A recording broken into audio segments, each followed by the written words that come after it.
Hey guys, welcome to the Revive and Reform podcast with Gerardo and I. What's up, guys? They're not going to be able to see it.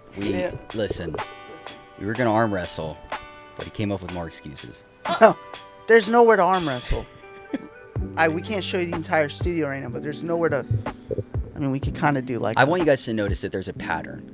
There's not a pattern every single time we have a podcast. You're just scared. No, it's fine. It's not we have a very special guest today, named Kaylee Williams. You. Hello. Yes. Kaylee has been the worship leader for the church that we started in Dallas, Reformation, that moved to Nashville and Chicago, and now we are all here in Florida. She is now, again, our worship leader and pastor that is leading for Habitation Church, and we're super honored that you're here. Oh, I will not be arm wrestling. No. But I don't know if you know this. This is like a full circle moment for me. Arm wrestling? No. Okay. No, I would lose immediately.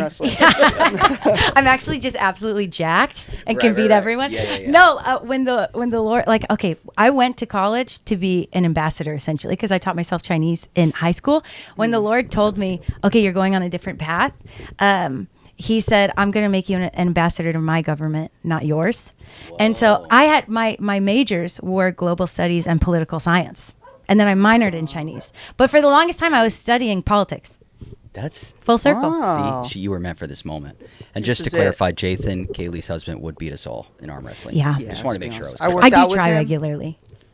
I was sore for like a week. I'm not gonna lie. I was like, I didn't even know muscles exist. Like certain muscles that I didn't know. Well, he was like a full-on bodybuilder. Yeah, and bone to pick with it because he'll be like, just do 20 pounds more. And I'm like, I can barely do what you're asking me to do right now. It's my goal to be able to tackle him. Yeah, that's not going to happen. Yeah, but just to clarify, we are obviously in a new space, a working space that we're working on, but you're going to hear there is construction going on in the bathroom.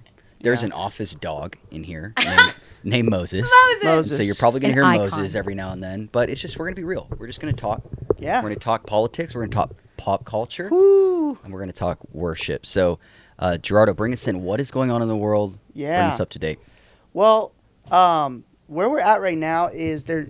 If you guys don't know, there was a big debate this week between President Donald Trump and Vice President Kamala Harris, and really our takeaway from it, and whether you watched it or you didn't, the reality is Trump was Trump, and he kind of was going to get his zingers in. He was going to diss some people, and Kamala was everything that you probably thought she would be, really fake, kind of plastic, just said a lot of things but didn't say anything.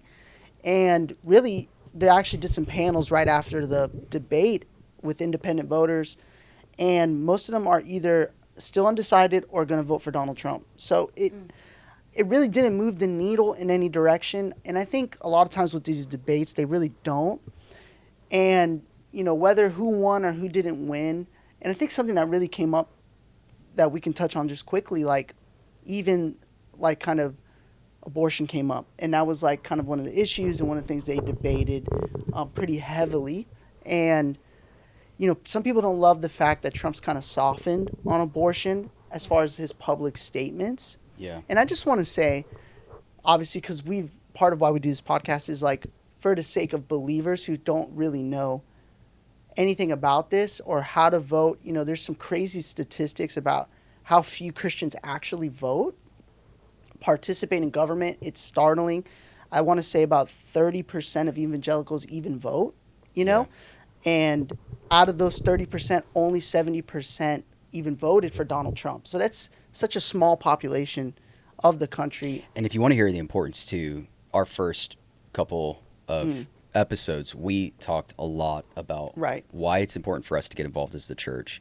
And for a long time, we didn't ever talk about it. Like Reformation, it wasn't something that we ever did. And when we moved to Florida, the Lord really made it clear this is to be an initiative of Habitation Church, because we can't read Matthew 16 that God has given us dominion and power over all his creation, and creation is groaning for the manifestation of the sons of God, Romans 8, and not go, Lord, how can we see your kingdom manifest into every part of society and not just into our charismatic circle or our Baptist circle? And so I would encourage you guys to go back and watch the last couple episodes, but keep going. Yeah, and so really, my takeaway was, Christians are now saying, well, I don't like that Trump's kind of softening on the issue. I would say you always have to look at the track record. And the biggest takeaway from the actual debate is both of these people have been in office at least once. That's the thing. No one's running that is new. You know, Kamala's been in office for 3.5 years. Trump had his term. And all you have to do is just look at their record. If you want to know who to vote for or what's going to be better for the country, just look at the track record. Think about life when Trump was in office. Think about life now. Think about what Trump did as a president as far as like abortion and being pro-life. I mean, the man overturned Roe v. Wade. He was the first president in U.S. history to show up to the March for Life. This man is very pro-life. He's been very hard on the issue, and I think you just have to look at their track record. Yeah, and we had a conversation before the podcast of I don't agree with his stance on abortion. I think he's too soft. I think he's softened a little bit because of, again, pop culture, which we're going to get into. But as we've talked about in the past podcasts, like we've got to go as close as we possibly can to our conviction. Right. And I think what was so alarming to me about Kamala at the debate was the sharpest she was when she was talking about abortion. Right. And that is like, it's disgusting at its core. And that leads to what we want to talk about. Really, what we want to get into is today. We're talking Taylor Swift, guys. We're talking Taylor Swift, and not because we're big Swifties. I think I got not personally. Not personally. I think what was the one where she was turning 22? I think 22. Our worship leader is here. Should we have her sing it? I only know the one line. Feeling 22. Oh, you better. You just offended a lot of Christians. Honestly, I've been waiting for that question my whole life. But that's the only Taylor Swift song I know. But she is probably the biggest pop star in the world. Yeah. And she did something very interesting the night of the debate. She releases a statement to about 230 million followers on Instagram and says, hey, by the way, I'm voting for Kamala Harris. And the two reasons are because of abortion, reproductive rights, and because of the LGBTQ movement. And those are the two reasons I am voting for just Kamala happen Harris. to be the two most demonic reasons. Right. Just wanted to throw that in. Keep going. And, you know, I heard something, I've seen some interesting quotes on it of, you have to think Taylor Swift is a billionaire. Yeah. So, with a B, I mean, billionaire with a B. And she, of course, she can vote for that and it has no consequences to her. It doesn't matter who's president. She's going to be living her best life. She's going to be living very comfortably. She has no worries. Money is not an issue. But for the everyday person, for the people that actually these policies affect, I think it's just really kind of, it's hard to see that. And it kind of brought up something in us of just this idea of culture. I've always been told politics is downstream of culture. And we're going to get into culture today, but there is a culture that is in America, culture that we are under, that we are part of. And culture is something that goes beyond just policy. Culture is how we think, how we act, cultural norms. How do we communicate with each other? How do we dress? What is stylish? Yeah. What is cool? What do we listen to? And all these things have the ability to kind of go past this and to affect this. So Taylor Swift is not a politician, but her opinion matters because she's a musician. She's an artist. Yeah. And artists have the ability to bypass the logic and go to the heart. And this is really gets into what we want to talk about today, but this tie-in between worship and popular culture and how the two have really become blurred. Yeah. You know, and one of the reasons we asked Kaylee to come on, who I could see just being a consistent guest if you're down. Oh my gosh. Yeah, let's go. So we I think something we've really gone after as a church and as a community is that we desperately need reformation in the area of worship.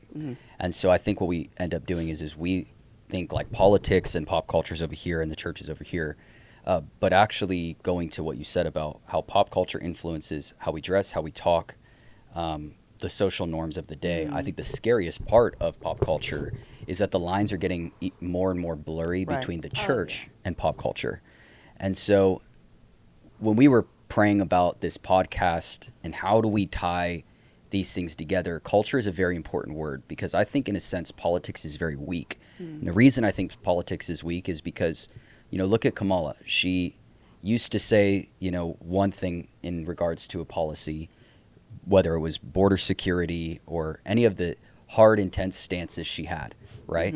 To now what we're seeing is a bunch of flip-flopping based on now what's popular, right? Yeah. Right. So whether it's the economy, like I said, border security, all these different things she has done these flip-flops on, it's all been because let me change my actual conviction, my actual opinion, based on what the people like and what's culturally relevant. Right. So politics is weak in a sense that it causes people like even Trump and Kamala that they begin to just abide by what's popular of the time to get the vote to get into office. And we want to kind of let Kaylee in a minute here go just like run free, because I believe that we want judgment to come into politics, but judgment first needs to come into the house of the Lord, according to 1 Peter. And so just like we see culture, in a sense, is running politics, I would say culture is also running the church, especially in the West. And we see it in 2 Kings 17. This is one of the biggest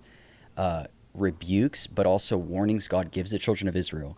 As they're coming into the promised land, he says to them, when you come in, be careful that you don't adapt to the culture of the nations in which I'm sending you into. They were being sent into the nations to conquer them, but they allowed the culture of them to create idols. And what started with maybe as simple as how we dress, how we talk, how we connect with one another culturally, becomes idol worship in 2 Kings 17. And the next thing you know, they're worshiping the gods that these nations are worshiping. And so I see, popular culture just the same as I see the spirit of Babylon. It's something we see all throughout Scripture. We see it in the book of Revelation. It says that this spirit of Babylon is over every influence of the earth. It's over the governments of the world, the education system of the world. It says the bride and the voice of the bride and the bridegroom is in Babylon. And so Babylon represents, and I know Kaylee will get into it probably a little bit more, but Babylon really represents the worldly culture of the day that is built around self. I think the fastest growing religion in the world is self, in my opinion. But it's really built around self. It's built around the feelings of men. Like, you'll notice it's slowly becoming, like, even talking about God in politics. Like, people send us messages and they're like, man, it's so courageous of you guys. Yeah, by the way, thank you for those messages. It's been so encouraging. Yeah, we appreciate it. But it's also kind of scary that we're being told, wow, you guys have so much courage because you're talking about God and politics together. I'm thinking to myself, it's like we've lost the earth. Yeah. And God created this. And I want to say this too. How do you know you're bending to a culture is when there's certain things you're afraid to talk about. That right there should be a sign. First of all, forget, if not forget, but, there's biblical principles. But as Americans, our First Amendment is the freedom of speech, right? For sure. You already know something's wrong when there is subjects that we don't feel okay to talk about. When it's kind of like, you don't really talk about God and they've politics. turned it into God, right? And so it's become now not culturally relevant to speak about God, right? So what you see is you see this demonic influence. It's all spirit. Like, we've been saying this on every podcast. We are not in a political war. We are in a spiritual war. That's good. And it's all a Babylonian spirit coming against God and his people to shut down the Lord. My wife and I went and saw that movie Reagan. Great movie, by the way. I would encourage everybody to see it. There was a communist defector that came out, and he said the first thing we do as communists when we go into a nation or into a city and want to kind of bring the culture in, that's always where it starts, is we remove God from them. Because if you remove God, you take the moral character out of every man.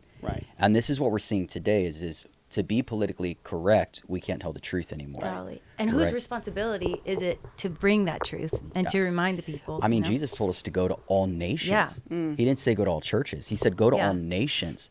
Heal the sick, raise the dead, cast out devils. He wants the kingdoms of this world to become the kingdom of our God and his Christ.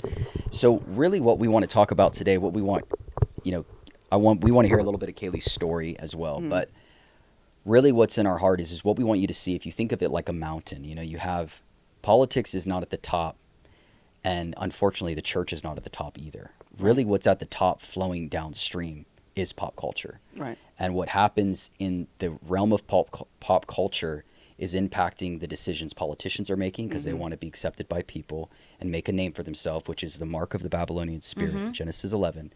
And in church, the lines are becoming more blurry between, is this the world or is this God? And I think the number one place that it's blurry is in the area of worship. Oh, yeah. Right? I think pop culture is the reason worship has now become just a part of the music industry. I think it's the reason why worship has just become another genre in the scene of Nashville, where we all just came from, you know? Wow. And so we really want to speak to, I feel like sometimes the church is coming at it wrong.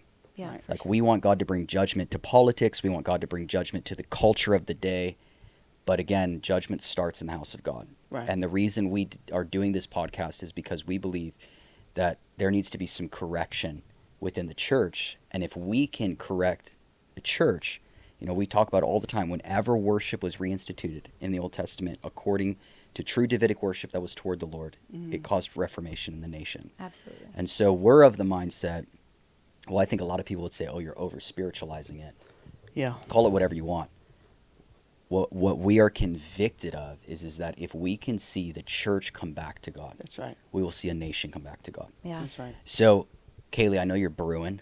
You know, this is what Kaylee lives for. And she's an amazing worship leader, but I think just as good of a teacher of the word.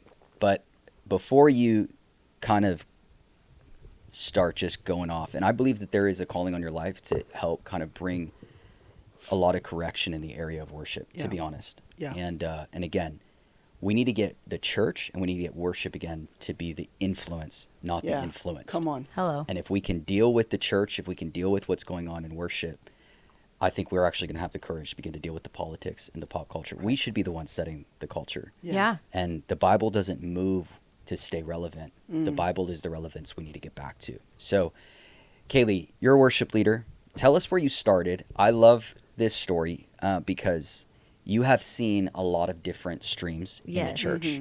I feel like we're a very different stream than what you came out of. Be as free, as open as you want, but also... I'm naming names. But you also don't feel free to name names. Maybe no names. But I know you've told me some stuff that's extremely... You know, I come from like Benny Hinn and my dad and my mom suits and like I'm singing Oh the Glory. You came from a very different culture in church. So would you share a little bit of that and kind of your journey? Because I think then you can share out of that as far as teaching us. Can I add something real quick? Please. Okay, because when we're talking about Taylor Swift and stuff, it is wild how many Christians will just like remember the Eras tour? It just was like this massive thing. Talk about being a billionaire. That's why, because she had this massive, I mean, really an empire. But when you read her lyrics, there's like legitimate satanic stuff in there. Like, not to be too, but honestly, I don't think you can over spiritualize things. I think we're spiritual people living out in our thing. So I don't think it's possible to over spiritualize. And I think that her music, there is like blatant like sacrilegion in there. Right. And so it really befuddled me. I see like so many of, you know, the church going and dressing up and having and completely oblivious. And it's wild to me, exactly what you were talking about. It's wild to me what we'll accept. And all of a sudden we have like a King Josiah moment where generations later, we're like, hey, we should like restore the tabernacle. Like we should like fix this. And then priests are like, have you heard of the law? And he's like, wait, what? What are you talking? So how did it get to a place where a whole culture, a whole people, a whole generation, absolutely shocked? How did they pivot so much over, you know, from generation to generation? There's little pivots away, and all of a sudden, that's right, of tolerance at a time. Yes, and I think that does tie in well with my story, because I think when I look back to who I am as a worship leader and where the Lord's brought me, and kind of where I started, I look at the things that I would accept, and it's funny, you know. It's funny how much you can justify when you have really beautiful religious language, you know, and the whole, well, you know, don't be religious. Like, you know, there's freedom. We're free, you know, like, but it wasn't freedom. It was like irreverent is really what it was. It was a lack of identity. It was a lack of understanding who the Lord actually was. And so I really started, I started I went to college. I taught myself Mandarin. I have like every learning disability under the sun. Everything's backwards and upside down. For some reason, Chinese just clicked. I feel like my life is full of these like totally random. Makes sense. Yeah. Ni hao. But I went to Texas Tech because they had a good Chinese program. Yeah. Welcome. And I did global studies, poli-sci, and I was like, well, I could be an ambassador, I guess. My dad was military. He was a lieutenant colonel in the Army. So I always wanted to work for the government. Also, weird, but I'm like, you know who I want to work for? The U.S. government. Yeah. I can't be. The Air Force rejected me because I used to have seizures. So I was like, next best thing, ambassador, Department of State. Wow. And I figured I could learn Arabic, so I started studying Arabic and Chinese, and I figured that would get me like a good foot in the door. And so I was really chasing this thing down. Had good grades, like I was really running in this direction, and then I met the Lord. And I met the Lord and started leading worship in the same year, which it was a wild year.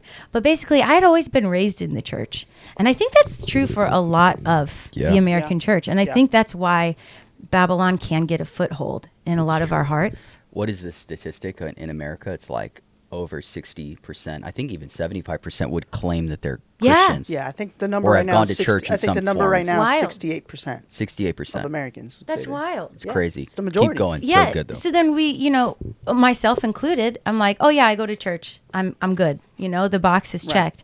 But I am such like a black and white kind of person. I was so over religion. I was so over being fake. I would literally as a kid plug my ears during worship and just practice harmony because I figured every worship leader is an American Idol reject who just like wants their 5 minutes of fame, But not to be too confrontational. But anyways, so there could be some truth to that. There could be some truth, right? The worship leaders in the comments are like, "You stop it right now!" Yeah, no names. It was The Voice. No names. Jesus, yeah. So I actually know someone that was. I know we do. This is gonna get squirrely. No, just kidding. But anyway, just go. Yeah. So I kind of had this perspective. My roommate, her dad was the senior pastor of the Lubbock Dream Center, and she just kept pestering me to come to church with her. And so finally I went.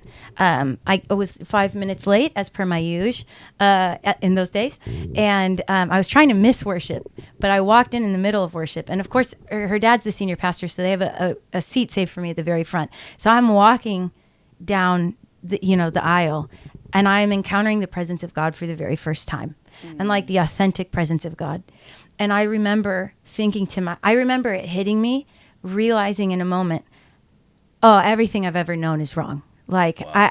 I have to like, I'm starting from ground zero. And I remember thinking my life is never going to be the same, is it? And I remember hearing the Lord say, no, it is not. And I am weeping as I'm walking down. I take my seat. And this is when Oceans was popular. I wouldn't sing the I am yours and you are mine because I'm like, I belong to no one. Really? Yeah, I was really. So you talk about the left. Like, I was studying political science, so did you have more of a liberal worldview? Oh, yes. Before? But even, remember, we had that conversation, back in the day where remember when I called you? Because I was like, oh my goodness. Wow. Right? So She's changed, guys. She's transformed by the renewing of my mind. Forgot about that. Wow. Because my parents Revive and Reform. Hello? I'm like a case study. My parent, I was raised with Glenn Beck on the radio, Fox News, she's blaring. And they would try to get me to have seizures because I had epilepsy as a kid, and nothing could get me, strobe lights, hyperventilation, nothing could get me to have seizures. But when they turned Fox News on, all of a sudden my brain would start going. Interesting. Yes. So I just hated, I felt like the far left enables people with entitlement and excuses and victim mentality. I felt like the far right was like, be afraid of everything and everyone, and so I was so stressed out. So when I went to college and I'm in a global studies class and they're like, hey guys, Israel's been oppressing Palestine. Here's all these pictures. And I'm getting one side. One of the biggest fights I got into with my dad ever was in a restaurant. And I'm like, hey, I think you're wrong about Israel. I think they're really messed up.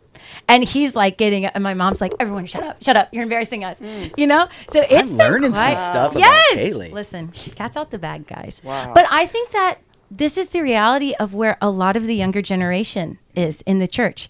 I think that we don't have this perspective that y'all are bringing. I think that a lot of us are young. We come from this place of two extremes, right? Like this is the era, this next generation, right? Gen Z was raised with social media. Right. So now all of a sudden they have access 24/7 to these polarizing ideas, and you have to pick a side and die on that hill, you know? And it's like the other one is trash, and it's not, there's not like, I remember the most marking thing about our conversation, because I definitely laid all of like my political views down, because I was like, I need to relearn everything, and I do mean everything, you know? So by the time we had our conversation, I wasn't nearly where I was, but I still was in this headspace of like, I'm tired of like screaming at the wind. I'm tired. Don't tell me that I have to be Republican because I don't like abortion. Yeah. I also don't like our prison rate.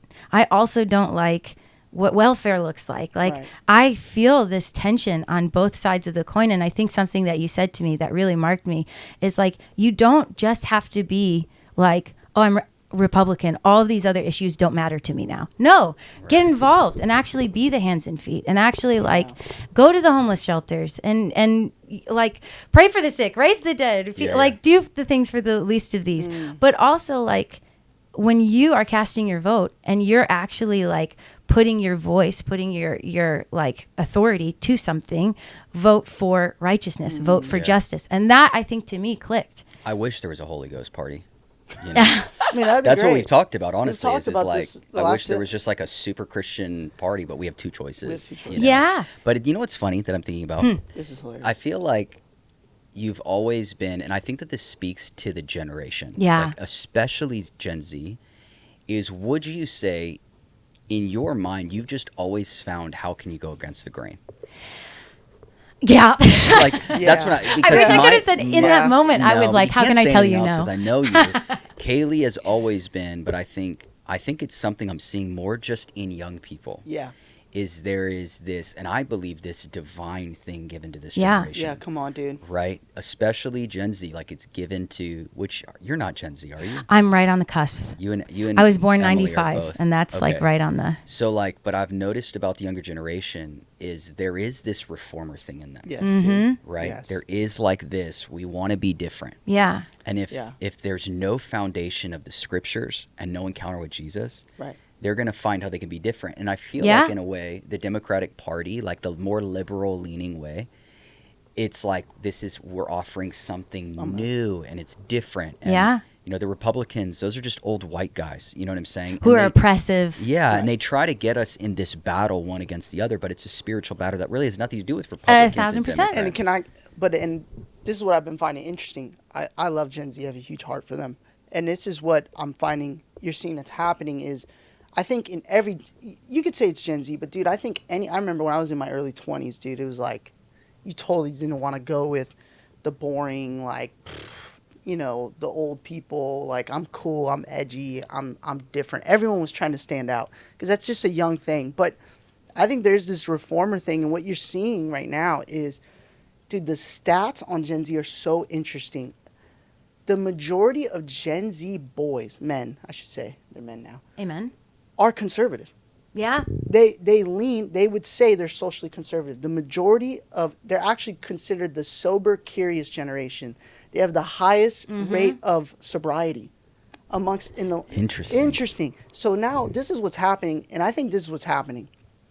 The left for a long time was cool. Like, I remember going to college. Dude, listen, I remember going to college, and my first philosophy class, the professor doesn't go, hey, I'm Professor Williams. He goes, his first talking point is how great philosophy is, and you can actually prove God doesn't exist through philosophy. I'm like, hold on. Yeah. This is the first class. Bro, we got to go after these colleges, man. Bro, for real, this was the generations. first class of the first semester, and his topic of the day is how great philosophy is, which is cool, you're a philosophy Amen. teacher, but how we can prove God doesn't exist. Wild. That was his first lesson of the semester. And I remember thinking, as a 20-year-old, being like, this is trash. And I Yeah. wasn't even a Christian. I wasn't even a born-again Christian at the time. And I was Yeah. like, this is whack. Like, why are we what does this have to do with me getting an education? And what's happened, I believe, is for a long time the left was the cool, rebellious, be yourself party. Yeah. We love everyone just as you are. Love is love. You don't have to change. You don't have to change. And what happened is the things that were once on the fringe and rebellious and kind of punk rock have now become the state. Yeah. Now, because who owns the media companies? The liberals. Who owns Hollywood? Liberals. Who's really the majority in D.C. in politics? Liberals. The liberals have become the state. And what's happened is the minute you become the state, as young people, you become uncool. And what's happened is Christianity, I believe morality, just the things that were old-fashioned to us 10 years ago. I think a young generation is looking and going, hey, those things that the government now and our teachers are telling us are bad, I think those things were actually good. And I really believe in the next 20 years, you will see one of the greatest moves of God because Christianity will become the new punk rock. It'll be the new rebellion, the new revolution. I don't think it's yes and amen. I agree 100%. No, but tell me. But I don't think that it's simply like if I were to look at my worldview when I was in college, I don't think it's simply like I want to be different, which I do. I mean, you clocked me. What can I say? Absolutely, God. But like, I think that it goes not just I want to be different, but they're oppressive. And I think that when you have an inaccurate understanding of what being under authority is, you look at authority and the authority of Christ even. You look at it as this oppressive, well, you have to tell me if, marriage vows without love are a list of rules. So I was looking at a list of rules saying, oh, you're just trying to tell me what to do. You're trying to boss me around. Just let people live their life, when in fact, like being under authority gives you actual freedom. So what I'm thinking is, don't tell me what to do. That's freedom. No, like freedom comes from being under authority, if that makes sense. I'm just remembering when you first came around. I know. I cried a lot. I still cry. I'm triggered. No, I'm just kidding. I hear that all the time. Dude, finding out Kaylee's liberals find out like someone has a police record or something, and you're just like, wait, what? No, I tell you, I went to prison. No, just kidding. Like, wait, what? Hey. But no, I really do think though, like there is something to just what you're saying about going back to the church. Mm-hmm. So many, I think, young people have seen religion. They really haven't seen the church. And religion is built on the foundation of rules and regulations. Yep. That's it. Right? It's not built on love. I've often talked about, like, what do you do with Luke 14? Right? Jesus says, unless you renounce all, you're not worthy to be my disciple. If I'm, like, not a believer, didn't grow up, and didn't have a love encounter with God, you know what my response would be is like, who does this guy think he is? Literally, that was me. Talking like that, yeah. Right? And so it's not until an encounter with the true Christ, which is going to come through his true church. But straight up, like, I am so thankful for my parents and the way I was raised, because I imagine going to, just going to say it, some of the seeker-friendly Western churches that I've been to today. If that was all I saw as Christianity, I would go, this is fake. No thanks. I'm watching an entertainment production. Yep. And they don't look, I mean, this is honestly, shameless plug, just wrote a book called Remember David. Yeah. Get into some of this, get into some of this stuff. It's available on Amazon. Boy. Get it before it sells out. Yeah. There is one little mistake in it, so I had to fix it. So wait like an hour and it'll update on Amazon. False prophet. I actually got a Bible verse wrong. It's pretty embarrassing. False prophet. Pretty embarrassing. Now I'm going to blame Harry. He edited it. So anyway, I think to myself, if I didn't taste something when I was little, right? I'm watching stages of worshipers, and they move the same, they dress the same, they sound the same. Their social media accounts, you would never even know that they love Jesus, right? And so if all we're being offered is religion, and that's cool, the line is getting blurry. And what's interesting about what you're saying about Gen Z is it's the most sober generation, and also 20% of Gen Z identifies themselves as LGBTQ, right? Oh, yeah. Which is the highest, obviously, in history. It's only gotten worse and worse. So you have the enemy coming against this generation. I mean, it's coming against all generations, but it almost seems to be like getting to this tipping point. Yeah. Where there's almost like a civil war within the generation. There it is. Right? That's a good that is, and the fight is this. like to what you're saying, is let's just get as neutral as we possibly can. Right. Nobody if I want to identify as a lion. I mean, this is real stuff happening, like in Southern California, bro, right? I've Like seen we the hear about TikToks it. of people dressed like wolves. Like my little at the kid, beach. 5 years old, you know, like I'm like- parents are like, I just want him to express himself the way he wants. So he came dressed as a lion today at school. I'm like, dude, if my kid ever came to me, and, Order. I'm like, yeah, exactly. But again, going to the way the enemy works is the leadership of the Lord is it's in or out. It's hot or cold. And when you taste of his love, you're not sitting there trying to figure out, can I Where be can I all blur the in? lines? Exactly. Yeah. I'm having this moment of saying, "Oh, I need to change." In one moment, my worldview, my And that was religious all when view, you walked into the one moment encountering the presence of God, walking into a worship set. No one prayed for me. No one knew what I was going through. No one knew what I believed or didn't believe. All of a sudden, I encountered the living God, and I can't help but to say, everything I know is about to change. Wow. And it did. wow. And the thing is like, no one had to tell you to go all in. Yeah. You encountered him, like you saw him, and this is a part of what I struggle with in our culture is like, I mean, I don't want to take a huge rabbit trail, but so much of even the teaching and everything I see today, it's like we're telling a generation to go after God and lift their shoes in the air. And I've done it all. I mean, I've done all the altar calls and I lifted my shoes, I think 3 times in the air saying, God, send me. But I was never told why. Yeah. I was never told why he's worthy of that. Come on, dude. And the love he has for us. And so I think a part of what our desire is to get a generation out of neutral. And if you follow the liberal agenda, it's just whatever you want. Be whatever you want. Gender neutral. Everything is neutral. And there's nothing about the leadership of the Lord that is neutral. But it's gather, scatter, hot or cold. He says, I'll vomit you out my mouth if you're lukewarm. I feel like if you read that without love encounter, you're going, this is mean, and it doesn't make sense, and it's oppressive. And that's where... Right, so keep going, but that's really powerful. And I want you to recognize there was a seed in Kaylee of this part of you that did, and you've always been like this, like that just, you couldn't settle for the status quo. No. You couldn't settle for the norm, and I believe that is in a generation, and we want to awaken that. So keep going. And I do think, like, I was told as a young worship leader, there is an expiration date to being a worship leader. Your mom, I love her so much. She, just by existing. Shout out to Pastor Teresa. Shout out to Pastor Teresa. You're a legend. You're an icon. Woman of God. I just am obsessed. I have beef with her. Just. You know what I'm talking about. Bro, share it. My mom's going to watch. Share it. Tell her. Go. Pastor Teresa made me go to school one time, BC days. And I didn't want to go to school. And I'll put it that way. G and I were living a double life. Rebellious. And G-Man did some naughty sick. stuff the night No. before. Too many Coca-Colas with the boys. And we were hiding it from my mom. And she caught us. BC days, we needed the Lord. She caught us, and your punishment. She made me go to school. I'm like, you're not even my mom. And she She made me get up. Bro, she was going to smack you, dude. You know what's hilarious? She made us breakfast. And she's like giving me breakfast. I'm like, We played you're not even football my mom. together, and I'll never forget that She's day taking me to because school. all day people were asking you, bro, why do you smell like throw up? And you were like, I didn't have a good night, and Pastor Teresa made me come to school. That's phenomenal. Yeah. I Anyway. will say, I'm just kidding. I'm She's getting the ahead of best. myself, but I think that's the issue. We can say money and fame with worship leaders and all this stuff. I think the lack of father and mothers Yeah, come Yeah. on. are It's what's so good. actually the issue, and I think what you just described is a mother. Yeah. But To the core. you know, like I think that.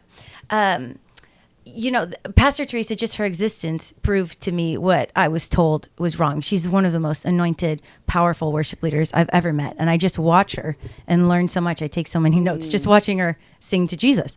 But they would tell us, at 35, you need to think of a different ministry you can get into because that's when you kind of expire as a worship leader. Oh. Wild, if you think about it. Because you're what? Not because like, you're too old. Like culturally relevant. Yes, you're not yes, up to with the times anymore. Yes. Yeah. So worship leaders, That's crazy. you'll notice, are very young. Right. And who's young? Gen Z. So this mentality that we just described Interesting. is a majority of worship leaders out there because what we're told is you do this while you're young and then you find missions, you become a family pastor, you kind of age out and you find a different expression. And for the longest time, even when I started leading worship for Risen Nation, I was thinking to myself, okay, how do I phase out of being a worship leader? What is like my next thing? Do I like, I guess I'm taking over the seniors ministry. I Young at heart. So you think about this worldview affecting a specific generation. And then you look where that generation predominantly serves within the church. And it's a lot of social media, marketing. It's a lot of leading worship. It's a lot of these influential places. And so are we still talking about? Well, this is so good because I'm thinking to myself, even going to social media, so it's so true. Like, get the Gen Z people to do social media and all that. And honestly, they are better with technology. Yes, no offense. No tea, no They're better. shade. I mean, I'm a millennial, and I see some of the stuff that these Gen Z kids do. I'm like, I have no. My son, I'm pretty sure, is starting to know my phone better than me. He's 7. But anyway, it is true. It's almost like the church is saying, make sure we stay relevant in pop culture. Like, we want to make sure that we can connect with pop culture rather than set it. The question then is why? Why do you want to be relevant? Because the scripture says that we shouldn't be after relevance. You know, so it's I mean, it's the Babylonian spirit of influence, I believe, that is creeped into the church. And it's one step at a time, and it's subtle. I think that the reason they want relevance, and when I'm saying I mean the seeker-friendly Babylonian influence church, is for money. And I hate to put it that blunt. I know that that's kind of like hard to swallow.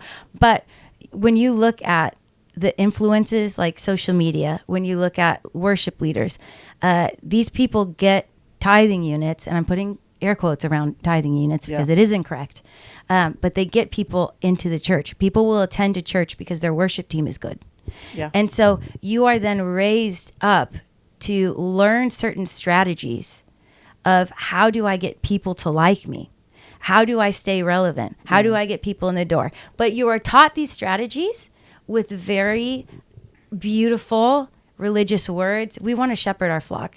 We the Lord has trusted us. Kaylee.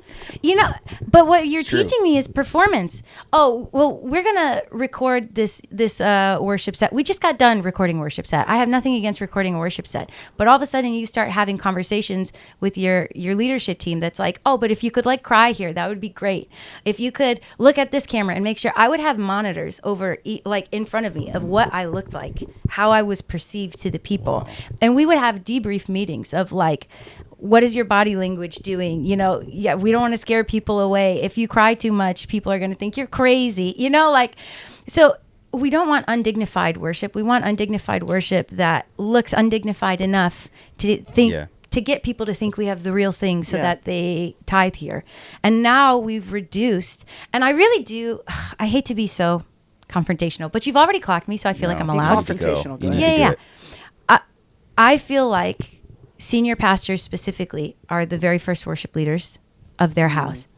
And I feel like they've reduced worship leaders to a commodity or an object for their congregation's consumption, you know? And you're talking about a young generation who fell in love with Jesus, then goes, how do I love him practically? How can I want to give him back? And all of a sudden they're saying, well, make sure to cry on cue. You know, it does something. And there's a reason why our generation loves all these artists like Taylor Swift. Yeah. Because again, we were given, I'll be honest, I'm pretty strict in my house with my kids. Yeah. With music, because music is one of the only things that can impact the soul immediately. Right? And so my kids aren't listening to secular music. Yeah. Yeah. You know, we have worship on. Thank God for Forrest Frank, shout out, you know. Bro, come on the podcast if you're listening to this. Come on, Forrest. What are you doing? Come on, dude. Anyway, so, you know, my son is like, no, dude, Forrest Frank is like amazing to him. But you think to yourself, there's a reason why they love the performance of Taylor Swift. In my opinion, Taylor Swift is just a modern day idol, but it's a twisting, it's a demonic twisting of what was intended to be worship. Yeah. Wow. And like you're saying, we have exalted the people above God in church, which in my personal opinion as a pastor, I think is the number one issue. It's 1,000%. a constant rebuke throughout Scripture. Ezekiel 44, 1 Chronicles 13 and 15. It's all over Scripture of there's a rebuke when the church has become about people when it was intended to be about God. Yeah. Right? I remember one time you telling me, though, you actually were told, was it something about how you dressed or your makeup or something? Oh, I didn't wear enough makeup. And you got confronted about that I got in trouble. as a worship leader. Yeah. So how did that go? Okay. I feel like we're just being extra confrontational on this, and I feel like we just need to go for it. It's fine. If you think this is about you, it's not. Yeah. It is revival. She's saying sorry to all her pastors. Yeah, I'm like, I'm so sorry, I love you. Go for But it. if we need reformation, we need to have hard conversations. We need to say, Yeah. God, we need to invite 1 Peter, come and judge us. Yes. Right? Because in his love, he's going to rip away what keeps us from true love. Yeah. And so I want to be the first to go at Habitation Church. Lord, start with us. Yes. Yeah. Start with your pulpits. Start with your worship leaders. And Tell if us. love was the thing that transformed my worldview in an instant, like, by all means, Lord, rip everything away. Yeah. Like, what else? You were confronted. Yeah, by literally. Jesus knew I was confrontational, so he was like, we're going to I'm gonna give her a meet you double with it. portion. Yeah, Pressed yeah. down, shaken Love together. it. No, I think that there were many things. I think that, so, okay, let me say this. I found the Lord, all this stuff, right? Tracking. I then go on this journey to learn. I didn't want to be a worship leader because I thought that they were fake. But then I was at this outreach center and I wanted to, they were like, hey, no worship leader will lead here because it's too early. And I was doing like the food pantry, the clothing closet anyway. So I'm like, sign me up. Anyways, this caused like a deep dive for me into, I need to learn how to be, I started leading worship and like, I mean, fit like a glove, you know? And I had just been singing Taylor Swift in my closet. So, you know, not to tell on myself. So I start learning. Idol You're worship. only 22. I'm just kidding. If I get fired next week, you know why. No, just kidding. Like, I start learning different strategies, if you will. First, I went in this deep dive, every Robert Morris sermon ever. And I know, I mean, some really, really gnarly, inexcusable, terrible things have happened. But like, I do thank God for the teaching of that man. Yeah, Because absolutely. I mean, I have notebooks. I thought I threw them away because I went through this like phase where I'm like, I wrote down every promise of God in my life. And then all of a sudden I was like, I don't want promises. I want you. So I like burned my notebooks. You go do a podcast. About that one day. Dude, Yeah, yeah, that's a yeah. good I Keep thought I going. threw it away, but I found it the other day. So Anyways, good. so I first learned really solid theology. And then I'm like, okay, I need to learn how to be a worship leader. There was so much content. There is so much content online for worship leaders. I would love to study like the rise of megachurches and like, you know, how that compares to the rise of content for worship leaders. Cause I wouldn't be surprised if they had some congruencies, but I started do. like absolutely devouring worship leader strategies. And so I would take classes that are, you know, called stage presence essentially, but it teaches you like mob mentality and you learn different things. You learn, oh, I should do my makeup like this. I need to wear clothes like this. Some churches are big enough where like they tell you to come in pajamas with clean hair and a clean face and they'll do it for you. I mean, these are the mega churches in Texas. So I mean, that's a different category. This is eye-opening to me. You've told me some of it. Yeah. I mean, we've just never had that experience. We've started from scratch with church, Yeah. you know. But you're telling me there is classes Yes. on stage presence. 1,000%. Oh my gosh. There's classes on stage presence, how to hold like there should be classes on mic technique, right? Like there should be classes on, hey, if Yeah, I'm some of going the to go like technicals this. I understand. Okay, so I get that. But like there's literal strategy on how to get a crowd going. And that's what they're reduced to. Not the people of God, not living stones, but just a Gosh. crowd. And it turns really Ezekiel 34 quick. Really fast. And so I would have conversations because I'm, you know, I shouldn't say rebellious, but you know, I'm like, no, I got a reformer It's heart. always been in her. Hey, I had like this thing of like, no, but I really love Jesus and I've experienced religion. Yeah. And now this thing that you're telling me to do feels a lot like religion. Like this feels a lot like what I knew. And I don't want to go back into that cage because like there's nothing more scary than that. That was death. All of a sudden in a moment, I walk into a worship set. I'm brought into light. I'm brought into relationship. I'm brought into love. And now you're saying, yeah, but it's cute to go in there. Yeah, but we'll get people to tithe if you go back in that cage. Yeah, but if you, no, like, and so there's this thing in my heart that's like, well, I'm not a rebel. I'm a reformer, but I love authority. And a lot of times because of my personality type, like people think I have an issue with authority. I actually really love authority. I love, you know, vocal leadership and I crave that kind of leadership. I love authority. I have a funny story about that Yes. But I think like in this moment, I'm like, well, I don't want to go against my authority. And I think this is where a lot of worship leaders, you might be listening to this as a worship leader and saying, okay, my senior pastor is asking me like to perform. If we can call it what it is. I once had a senior pastor ask me to fire a girl from the worship team for being too fat. real life story. Like, literally, the senior pastor is like, she's too fat, can her. And I'm like, I can't do that. I think there's this tension in a lot of worship leaders of, I don't want to be a rebel, but also, like, I can't do that. Like, I can't be fake. I can't. Some of the most powerful encounters with God, for me, I can count them on one hand, of these like life-changing corporate encounters, two of which were at our first two habitations. One, I was a guest worship leader at a Baptist youth conference. And they're like, you have a guide. So in your ear, it's like verse 2, 3, 4. You sing the verse, chorus 2. So everything is very, very scripted. It is karaoke to the T. They don't hear it. You hear it. It is exactly karaoke. I am singing All Hail King Jesus. And all of a sudden, I'm like, hit like I've never been hit before. So I'm on the floor shaking, crying my eyes out, singing All Hail King Jesus to karaoke style. A little girl's manifesting. I'm completely Baptist unaware. Youth Camp, baby. Yes, That's awesome. The other worship leader's freaking out because he's like, she's manifesting. What do we do? Like, the youth leaders are like dragging her out. Like, it's a full thing. And I'm in this moment of like, okay, there's a tension because a lot of worship leaders think, well, I can't be authentic worship Levite. Like, I can't authentically worship and encounter God with so much structure. I have to rebel, because how else are we going to lead the people of God into the presence of God? Yeah. I promise you I didn't rebel. I promise you in that moment I didn't go off the guide. I did exactly what was asked of me. I just like surrendered to the Lord in that time, who I am. And I think that's like entering into this place of love. Is I can be in the town square of Babylon. I don't have to stab the king in the back. And I think you see this in the story of Daniel. So if you're a worship leader wondering, well, how do I operate in this space? I think that, at least in my story, like, I've had those hard conversations with pastors. Wear more makeup, perform better, fire this girl, she's too fat, stick to the guide. You have 12 minutes for worship today. I promise you I've had every conversation under the sun.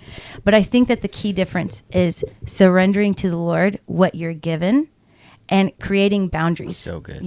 Of like, I'm not going to engage with the Babylon. I'm not going to bow my knee to something that is false, but I'm also not going to disrespect my leadership. Yeah. I'm not going to start mutiny and rebellion and call it holy. Yeah, and I wanted to actually pose a question to you guys. Like, so you were saying how we were talking about this young generation, kind of your experience, and how they do have this natural reformer. There's something about Gen Z, they have this natural reformer. What is the line? And I think I want to ask you guys, what is the line between reforming and rebellion? Because at what point do we as a generation, and I include myself, I'm only not that old, but as young leaders, as the next generation of leaders, what is the line between, okay, we don't want to get rid, what's the line between, okay, the institution of church probably needs to be torn down. This Babylonian institution of religion. But then what's the line between, okay, we need to change this institution that we've essentially called church. But then what's the line between that and all-out rebellion and anarchy, and we're just done with it, we're just going to burn it down? Because a lot of our generation, right, bro, you'll relate to this, a lot of the crowds we ran with, and we saw this a lot in the UK actually, a lot of the language was, well, we got out of church, we got out of the system, we got out of the authority, and we're going to just do our thing. And essentially any kind of church, any kind of organization is just ultimately, it's bad and it's wicked and it just all needs to be burned down. Yeah. And we just need to start over. Yet, that might be extreme, but there's some truth to, like, we can't just keep going the way we're going and expect a better result. Yeah. So I think I'm asking you guys, kind of William, you as a pastor, Kaylee, you as a worship leader, and really pastor too, but as a worshiper, because I really feel like if there is going to be reform, it not only has to happen within worship, I just think this prophetically, this is me just prophesying, I think it is going to start in worship. I think worship has a way of breaking open the hearts of people. Yeah. And, you know, we're talking about Babylon, we're talking about war, we're talking about spiritual warfare. When we talked about this last episode, you know, one of the main purposes of worship, yes, it was the tabernacle, but it was also for war. Yeah. There's a war element to worship, of worship there's worshipers that were on the battlefield. There was a sense of, dude, I was just reading Gideon, and they surround the enemy camp, and they break the jars, and they blow a trumpet. And I'm like, even in the story of Gideon, there's an instrument involved. There's a trumpet involved. There's a sound of music being heard that then causes their enemies to flee. And I'm going, so there has to be this warlike element to worship. So, but I'm like, how do I say this? How do we? I think what you're asking is honestly a very beautiful question. Yeah. Kaylee, you're on a roll. You go first. You help me. You're on a roll. Would you go first so I can find exactly what I'm... I will say worship, first and foremost, is a response. It's not something we do. It's a result of someone we're looking at. Yeah. Right? So it comes from the place of the heart. I'm of the mindset that if we're going to yell that we're reformers, you have to let your own heart be reformed first. And so, when I went through a season, because basically what you're asking is what's the line between rebellion and reformation and being a reformer, right? I'll tell you, when God looks for reformers, he looks for those that are submitted to him, right? So we don't like using words like this anymore, submission, authority, because it's been abused by men, and because we exalt men, things that are abused by men, we take as theology rather than going, no, men are weak and we need to look at the Lord, right? So the first thing we got to understand is that flesh and blood is not our issue, right? But principalities, powers, it's the spirit over the church, right? That leaders are captive to, that the ones oppressing us are captive to. King Saul was captive to a spirit. He's throwing spears at Saul, but he's under the influence of a spirit. Or he's throwing spears at David. What I love about the life of David, and I think that his life answers this question, is before God ever gave him a position of authority, right? And the scriptures talk about that authority comes from God. Promotion comes from God, right? Like when I started in ministry, I wasn't immediately a leader. You know what I'm saying? I wasn't, in my opinion, wasn't ready to be trusted with something to lead where I can begin to voice something that can maybe influence other pastors, right? I had to learn how to come under first. Nobody in authority, right? You can't really truly be in authority unless you've learned how to be under it. So in a season where I've shared this before on podcasts and stuff, but I was in Berlin, Germany. I'm working for my uncle's ministry. I'm seeing all kinds of stuff in ministry.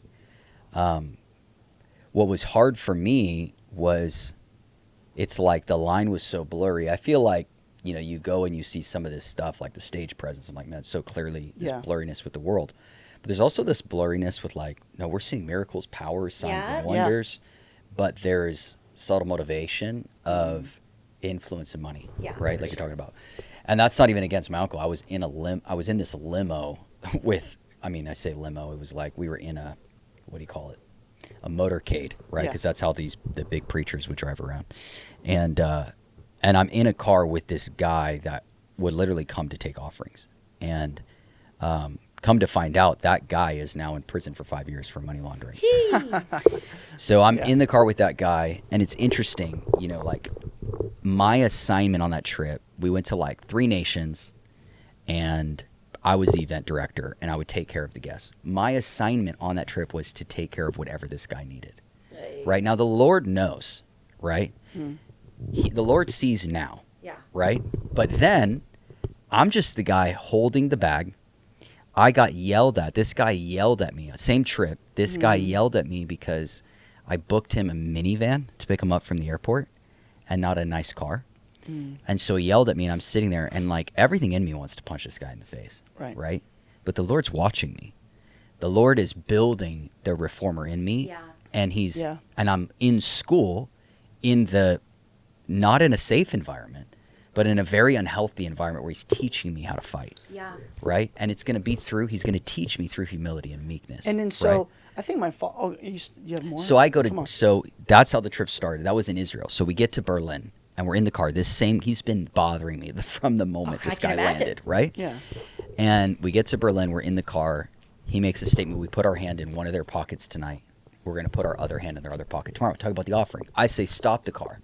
And I get out of the car and I start crying and I call my dad. Yeah. Now, my dad warned me of all this, right? And he said, if you ever, like, need to come home, call your father. This is the way my dad was. Call, Bubba. That's what we call him. Call Bubba, and I'll fly you home no matter where you are. Yeah. I call him. I'm like, Bubba, I'm ready. And I'm crying. He's saying, what's wrong? And I told him everything. And he said, did God tell you to leave? And I was like, no. Okay. And he goes, well, then you're in school. Go back to your hotel and ask the Lord to keep teaching you. And I don't think we ever graduate from school. I might be a teacher now in the school, but I'm still in school, And so my opinion of this rebellion and reformer is they're not at odds with, like, obviously we don't want any rebellion, but I think we need to take the rebellious piece has to come out of the picture, because in order, I believe, for God to turn us into reformers, he has to take us in those seasons. Yeah. Right? Kaylee needed every conversation yeah. that she ever went through with a leader, because what she's teaching now, she didn't just learn from the good times on stage. Right. She learned from these conversations. That's like, I need you to fire that girl because she's overweight, right? Like that's God training us. And so it's submission and obedience to God, where God will bring somebody into your life. And that's part of what I struggle with the young generation, is they're like just trying to find a safe place. And I'm all for that. Like, I think that there is actual people that have been abused and victims, and we want to be a place of safety and healing for people. But there is a reality of, the Lord didn't raise me in safe environments. He put me into ministry environments I didn't want to be in. Yeah. And from the friction, from the stuff I didn't agree with, that's how he raised me. But in that season, I wasn't given authority to stand up and bring the change. In that season, God was changing me. Yeah. Yeah. Right? And then, so go Can ahead. I add on to that? Yeah. Okay. Please. Because I think, like, exactly what you just said very well. You can see this in Genesis 34 and then Exodus 32. So the tribe of Levi, before it was a tribe, the person Levi, there was a curse put on him by his father. And the story of that curse is in Genesis 34. Now, Dinah, the daughter of Leah, who she had bore to Jacob, went out to see the women of the land. Basically, Shlechem, the son of Hamor, the Hivite, I'm just going to summarize because I can't read all these big words. But basically, the daughter of Jacob gets raped by the prince of the land. Some believe the land that was the promise, too. Okay, so then her name means judgment. So what do Simeon and Levi do? The dad's, Jacob's like, hey, it's fine. Like, we're going to figure out a way, diplomacy, if you will. Right. And then it's like, okay, everyone get circumcised. We'll give our daughter to you and this will be fine. Levi and Simeon take judgment into their own hands, out of order, outside of the will of their father, and then murder the entire city. Right. And for that, they were cursed. Now the cities in these times, they're not huge, right? Like this isn't a massive place. Then you go to Exodus 34, where the Levites are ordained. And it's the story of the golden calf. Right. And then all of a sudden, Moses says, who's on the Lord's side? The Levites arise. And then they slaughter all those who stand opposed to the Lord. I want to get the number right, but I'm pretty sure it's like 3,000. Right. I'm pretty sure. Okay. Yeah. This bloodshed, numerically, like quantity speaking, way more people. Far worse. Right. Far worse. So what makes this their ordination and that their curse? Oh, like their curse, they were out of order, outside of the will of the Father. Now their ordination, all the tribe of Levi always had this reformer thing in his heart. His sister getting raped is wrong.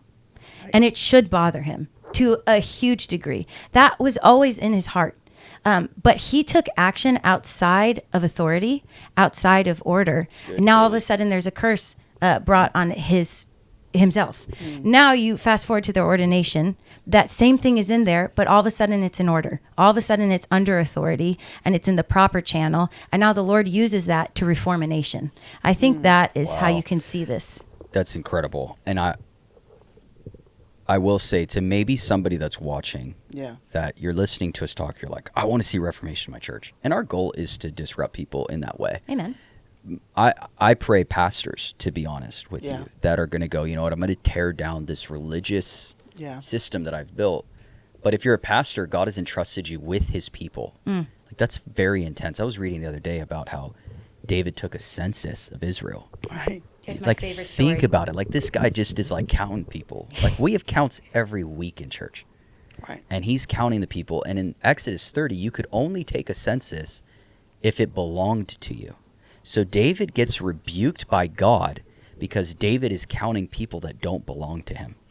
This is what we do in church, is we count the people that belong to us, because the people there speak to our influence. It feeds our ego. Right. And I think the same God who doesn't change, he's the same yesterday, today, and forever. It's angry as he was at David. I still think is angry at the church today. Yeah. Where we've turned people into numbers and tithing units. 1,000%. So, But I will say, in closing kind of this part, because it's such a great question, is maybe you are one of those churches, or you're in one of those churches where you are a tithing unit, where you are a part of this system of worship where you've never been taught ministry to the Lord's heart. Don't sing to people, sing to God. That's what worship is. Not worship unless it's to the Lord. Yeah. If it's to the people, then we have a huge idolatry problem, Yeah, right? for sure. But I will say, just as you read in the scriptures, right? You can't reform something if something hasn't been first formed in you. Oop. right. And I think what rebellion is rebellion stops at Yeah. Yeah. but there's no form, So right? form. Because, Wow. My dad would always get on to me in our early days. Like, I would get up and just rip everything apart when I would preach. Right. And my dad would always tell me, son, don't be good at what you don't believe in. Don't be good at articulating only what you that's don't so believe good. in. But be a young person that can articulate what you do believe in. Yeah. Point them to something in the Word where they can build a foundation. And it'll be like the law of first mention, is anytime you see something that doesn't add up with the Word, you have something formed in you. And so I see this a lot with young people is like, they can tell their pastor everything that's wrong, right? But they've never taken the time through humility, Wow. submission, the authority of saying yes sir when you could punch them in the face. Hello. Right. Which I think has been taught as being a pushover, right? Like, meekness is weakness. No, meekness is you could do something but you don't. I mean, this would be the model of Jesus, who said, I'm meek and lowly, in Matthew 11. Right. And I think, in my opinion, what's most beautiful to me about Jesus is the fact that he could have destroyed everybody, but he didn't. Yeah. Right? And so even Jesus comes and humbles himself. Mm-hmm. Right? That's Even Jesus comes and comes meek, and his meekness brings the greatest reformation and freedom, called the gospel, Right. that mankind would ever know. And so, in my opinion, reformation, it doesn't start out rebellious. I think reformation starts by a people like William Seymour. Hello. Right? Where here comes this young black preacher who goes to a church. He's just hungry to hear something about the Spirit and tongues. Like, he wants to understand the baptism of the Holy Spirit and speaking tongues. And he goes to white churches, and they keep rejecting and say, you can't come in here. And he finds one church that says, you can't come in the sanctuary, but you could sit in the lobby. You can't even answer the altar call because you're black. And this guy, rather than being offended and hurt, he sits in the lobby and takes notes of the pastor that's preaching. Wow. This becomes a man that, through meekness and humility, dealing with rejection. Yeah. Like what Corey the other day was preaching, he talked about Jesus is the rejected cornerstone, right? Like, what placed the cornerstone in place was rejection. Yeah. Rejection by men that he created. So here comes William Seymour, rejected, and he's invited to preach to a church in California. They reject his teaching on the Holy Spirit. One lady accepts him. And now we can say 600 million people can tie their spiritual roots to that little house on Azusa Street. Nuts. So you think to yourself, that started with a man that was rejected. Right. And he brought God used William Seymour to bring one of the greatest movements of the Holy Spirit Right. to that generation. But God had to form something in William Seymour. So William Seymour was trusted to be a reformer because God had formed something in him. And when he could have chosen rebellion, he didn't. Yeah. You know? Wow. So I would say don't just be rebellious and say you're a reformer. Right. And I think, to kind of follow up, so it seems like young people are the topic today, which is great. But Pop culture. pop Hey. culture, bro. But I'm as you're saying it, like, by the way, you kind of answered it with the Jesus came. We'll get to that, like Jesus coming into our world. But I'm just kind of thinking, right? And I'm thinking out loud here. But, let's say I'm a young person. Kaylee had this experience. I've had this. I've come to Jesus. My whole world has changed. I'm a new creation. up is down, down is up. You know, what was wrong is now right. I've gone from death to life. I'm a new person. I am, literally. Oh, come on. He's already on the worship team, so you don't have to. I don't have to keep proving It's my myself. favorite. It's my favorite song. Sentimental. And we're singing the song. So we're a new creation. Yeah. I'm a young person, and I am hungry to know about Jesus. Yeah. So then I go to a church, let's say, that is, you would call seeker-friendly Babylonian. I feel like the answer you're giving me is the goal when you first, and you can correct me if I'm wrong, but the goal when you first get saved is not to flip the system upside down. No. The goal when you first get saved is to know him. And that has to be your target and your goal. I just think I'm speaking for a lot of people that I know. The frustration is, okay, great, I want to know him. But it seems like I can't find him anywhere. It's like that was my experience. Like, now, I'm kind of answering my own question. I'm saying this, but, I come out of the world. I get radically saved. I just go to the first church someone told me to go to. Yeah. I just go to my parents' church. Yeah, for sure. And it's, as seeker as you can get, baby. I mean, 3 songs, in and out. The message is about 15 minutes. Sweet, man. We got in trouble a little bit. I would get in trouble. But here's Really? what. We did. We got in trouble with my church when we started Risen Nation. My home church at the time. But it's because we were hungry. And Yeah. I remember just being like, teach me. I want to know Jesus. I want to know him. And it was like, no one would teach me.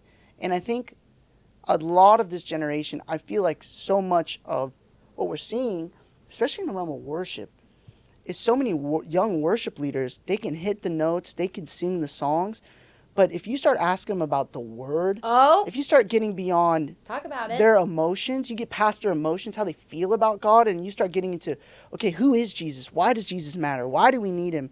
What is your faith based on? They almost like can't answer the question. Like, there was this meme going around, and I won't say who or what, but there was this meme going around about this young girl. She's a worship leader on a very popular worship team, and she's talking about the worship nights that are going to be happening, and it's just like a big word salad, and she's not saying anything, but she's like supposed to be leading thousands of people in worship, and she can't even articulate why you should come, and what's the point, and why Jesus is going to be there or not. Like, it was so. And I'm going, this girl has no idea the Jesus she's worshiping. She's just, a pretty girl with a nice voice on this team. Yeah. And I'm going, but that's who the young generation has to look up to. And I'm going, there just seems to be a drought on the Word of God. And I think for me, my heart is, I want something better for this generation. But you kind of just answered my question of saying, if you want to see reform, you have to first get in. Like Jesus came to our earth. Does that make sense? Sure. Like, he didn't like rip a portal to heaven and be like, hey, everyone on earth, come to me. Yeah. Like, we're going to start something outside of the earth. The earth is really That's bad. good, bro. Speak into that. The earth is really bad. Heaven's really good. I'm just going to open this portal. Everyone come up here to heaven. Everyone come here to heaven. It's much better here. That system, it's religious. It's bad. Don't worry about the politics. Don't worry about any of it. Just stay out of it. Stay out of all of it. To me. Yeah. But he didn't, right? He comes to the earth as a man, walks among us, goes lower than any person ever went in the history of mankind. Like, it's Philippians 2, right? It says, Jesus laid aside his divinity, became a bondservant to all, and he was in the highest position. He takes the lowest place on earth, all to bring us up to where he is. And I think for me, I'm half answering my own question, half posing a question, which is, I can't help but sometimes be a little frustrated of like, we talk about the go of the gospel and how you can't build it around, you just preach it. It's about tents. It's not tabernacles. You can't build it around institutions and names and places. But I think my frustration is that there's such a drought right now that I think people are just gathering to these names, to these places, because it's kind of like, well, that's what we got. Yeah. And I think maybe I'm just sharing, I'm less like making a point and more just sharing my personal frustration of like, man, we don't want to make it about going to the gathering and going to like the cool service, but it's kind of at the same time like, what else do they have? Yeah. You know what I mean? There's no shepherds. There's no fathers. There's no one to lead them. Yeah. There's no Elijahs. You know, we want the spirit of Elijah and we want to tear down Jezebel, but Elijah's lesson was he had to learn to become a father. Yeah. And there's no fathers. And I think I would say I'm frustrated. I would say rebellious. To what, you know, like I have a lot of people that I know in my life that terrible fathers growing up, mothers, rejection. I would say we're coming to a day where you're going to be the father and you're going to be the mother. Yeah. And you have to use the time you're in now to go, what will we be for our kids? Yeah. Right? But to kind of like speak to your point, which I love that you're getting vulnerable, bro. It blesses me. I'm actually getting. I'm getting because worship's tender for me, man. Like no, but it should be. But really there is there's a reality where we called it revive and reform, but the aim is not to revive and reform. Yeah. I need you to, because this is, I think, really important even for our podcast. Yeah, come on. We didn't know we were going to go down this road. Hey. This is great. The aim is not to revive and reform. The aim is to become his friend. Yeah. And we'll do it without crying. Nope. Just get it figured out. Late. Kaylee's going to cry. But the aim is to know him, right? And so when we come to know him, the results of knowing him is you become salt and you become light. Right? Like, it's like we want to be the light, but we never got close enough to let him shine on us. That's it. Right? Like we want to be salty, but we never dove into the salt shaker. Yeah. You know? And so I think that there is like this frustration in generation of where am I going to go? Well, there's treasures found alone with God that you can't ever find in front of crowds. You know, it's like all of our greatest seasons were not in church. Yeah. Even till today. Yeah. And like, I love our church. I love what God's done in Habitation. The greatest stories in my life with God are alone. And so I actually found that in the days where I didn't know, you know, and again, I don't want to make it sound more dramatic than it is, because I had a different upbringing. Right. I just did. I have parents that are one out of this world, one of a kind, right? So when I would be in these other countries and I'm like, I don't know where to turn, I don't know where to go, there's nobody to call. Anybody I could call is asleep because they're in another time zone.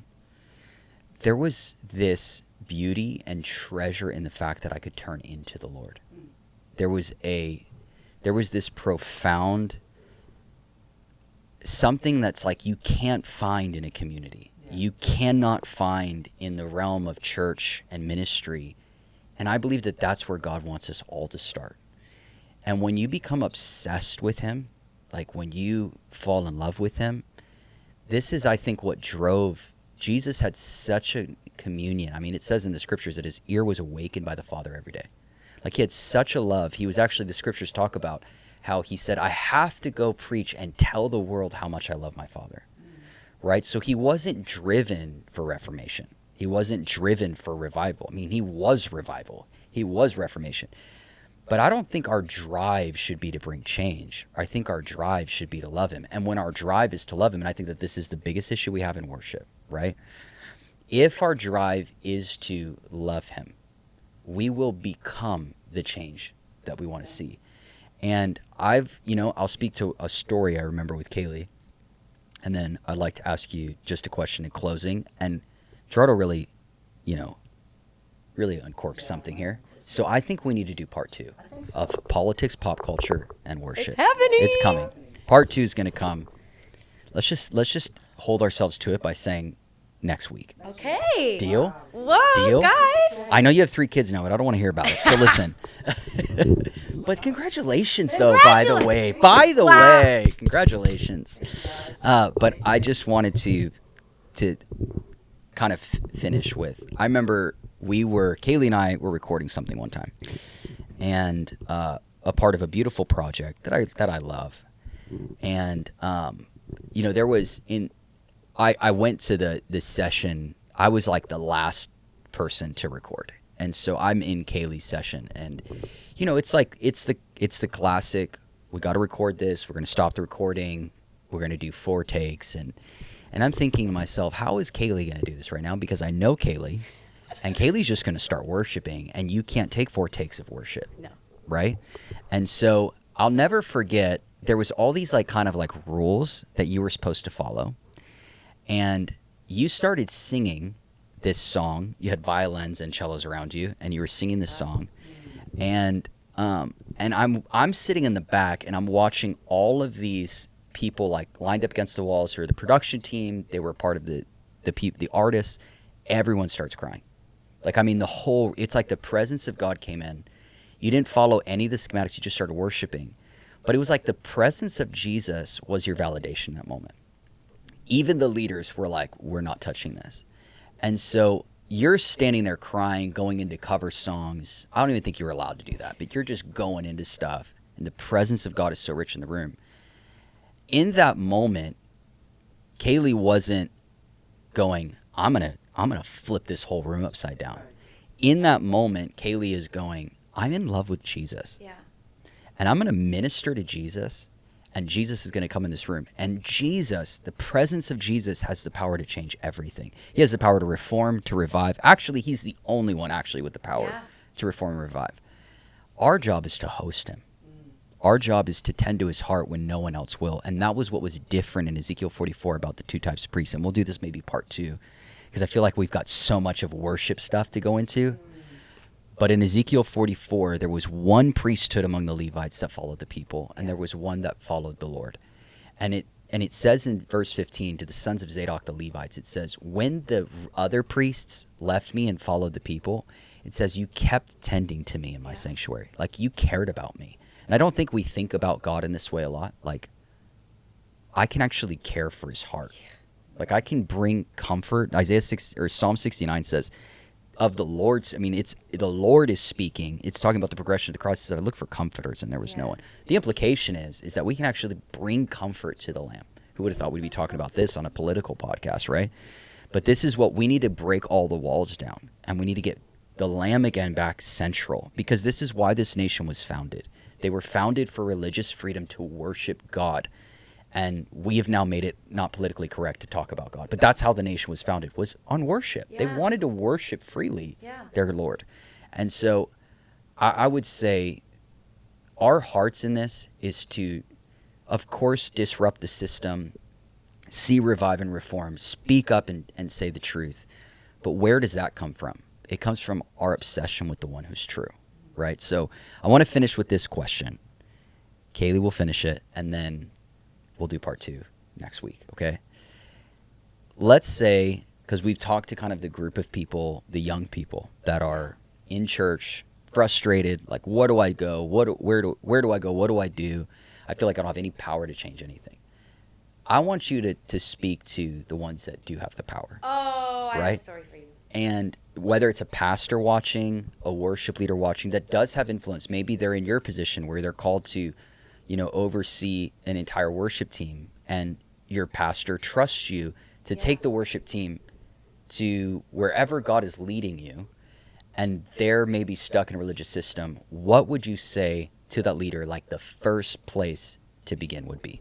Okay, let me answer your question with a story. When I started leading worship, my very first job I ever got as a worship leader, which was by the grace of God, is the only way I got that job. They wanted me to teach a class on worship at their high school as like an elective. And I had gotten a word from the Lord of, I'll teach a generation of worshipers how to worship in the spirit and in truth. And like, because I had asked him, okay, so we were talking about how I was learning how to be a worship leader, all this stuff. I was like, can you send someone to teach me? Like, I wanted to learn how to be a worship leader, and all these women keep rejecting me. I want someone to love me and train me. And I said, Lord, if you're not going to, 2 years praying, Lord, if you're not going to give me someone to teach me, tell me at least who I'm like. Am I like Jen Johnson, Carrie Job? Who am I like? I can learn from their life. I can watch their life. He said, Miriam. And I was like, huh? And it sent me down this character study of Moses' sister Miriam, and how she led worship. And he was like, your rejection is your protection. I'm going to teach you, like, study my presence. So it sent me into this place of, I just like sat in a prayer room for weeks, and I sat in the presence of the Lord and did nothing but learn him, anyways, all that to say, the word he gave me in that moment is, study my presence, and I will make you into who you so desperately crave. Like that person that you want to like teach and mentor you, I'm going to make you into that, but I can't have them teaching you. I need to teach you, you know? And so I thought that this job and teaching at this school was like it. Here we are now, kind of wild. I was like, wow, he fulfilled the word, and it's just been increasing. But I get to this school, and I don't know why they hired me, because this particular place didn't really fully believe in female worship leaders. I was told women lack the leadership ability to sing the first song because they can't like get the congregation going right away. Like they're not like leaders enough, you know? Which you can imagine an immature Kaylee, no tact, just flipping every table out. So they're like, go to the school, teach this elective, do your little thing. And I'm like, okay, who's the worship leader this year? And it had always been like a senior guy, but all the senior guys could not carry a pitch if it was in a bucket. Like they were the worst. Truthfully, you know, I love you, but it couldn't happen. The only person that could be the worship leader who had the ability was this girl. And when she sang, I mean, talk about skill, could sing circles around me, insane voice, insane anointing. She would sing and it's like, So I go to the school, I go to the superintendent of the school, and I'm like, hey, let her lead, you know? And he's like, we actually don't believe in female worship leaders, this, that, and the other. And so I'm like, okay, first of all, how did I get this job? Second of all, like, let me meet with her like twice a week if I have to, but like whatever it takes, she's the only person you have. So like, take a chance. And it's easy to vilify him in this situation. Just like this whole conversation, it's very easy to vilify the worship leaders. And what I kind of want to disclaim is that this is not like a witch hunt for wonky worship leaders. This is a cry for fathers to get back into the church, you know? And so I see a father who had been raised in that same institution that we're roasting the worship leaders for. Same thing, except a whole lot of pressure, like financial burdens on his shoulder. All of this burden is on his shoulders. He's supposed to keep the ship sailing. And, you know, when you're under that much pressure and people are relying on you, sometimes it's hard to give it to the Lord, you know? And so he's dealing with all this. I saw a father choose to be a father and with a brave heart say, okay, we'll give it a month. You could flame him for only giving me a little bit of time, but I really like hats off to this guy for being brave enough to take a chance and to say, all right, after a month, another month, after a month, another month. And all of a sudden you start seeing worship really progress in this place. And our curriculum was not stage presence, but it was reverence. How do you revere the Lord? And I started meeting with these students. I mean, probably the most intense conversation is they came, I gave them like a month to prepare a set, and like the week of, no one knew any of the chords. And I was like, how irreverent. I flamed these poor kids. Looking back on it, I'm so sorry if you were my collateral damage. But all of a sudden you see this progression, truthfully. Now, all of a sudden they're having student-led worship nights. Now, all of a sudden, there's retreats that the students are hosting of like, we've tasted something. We actually want to go away with the Lord together and see what there is more. I don't have my hand in any of this. I'm just, sparked it. Superintendent leaders are saying, yeah, okay, we'll see where this goes. That requires a lot of bravery. It does. And so all of a sudden this revival starts like to brew. I'm supposed to lead worship for the beginning of their shindig, whatever was happening. It's just me and an acoustic guitar. It's a bunch of these people you just described sitting in this room. A bunch of, banquet tables set up, and I'm the 10 minutes before the speaker to entertain them.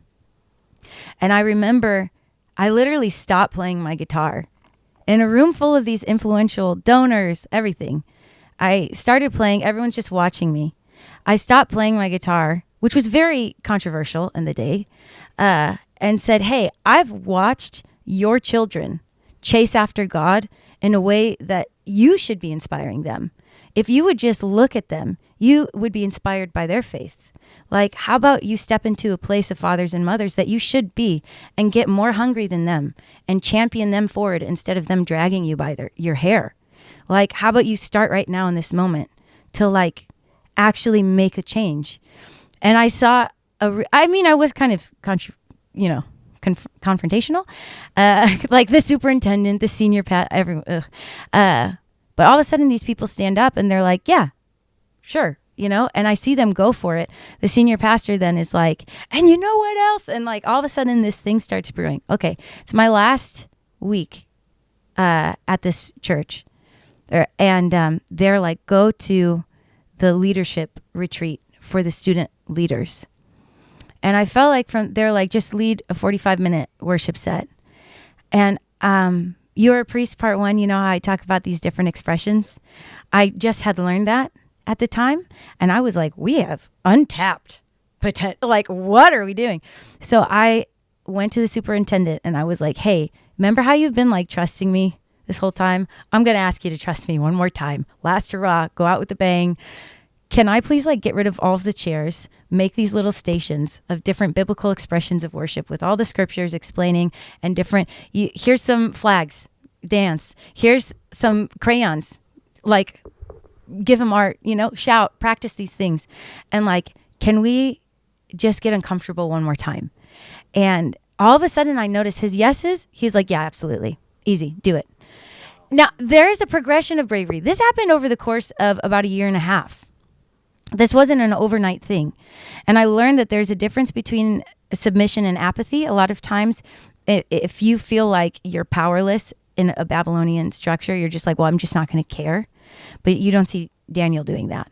Like, there's this thing of, I'm still going to honor you and I'm still going to care. And I'm actually, Jeremiah tells the Israelites to pray for Babylon, So I'm in this place where we've built trust. He's saying, yes, go for it. I explained to the students, hey, we're going to get crazy and try something new and get uncomfortable. And, okay, so we start worship. It was supposed to be 45 minutes. It was 3 hours. This is that little Cares Baptist, seeker-friendly 3 hours of teenagers with flags. 3 hours. All of a sudden, at the end of the night, and then students start coming up and saying, I have a word from the Lord. Wow. And they start prophesying over their school, over the city, things that I've seen the fulfillment of the words to this day.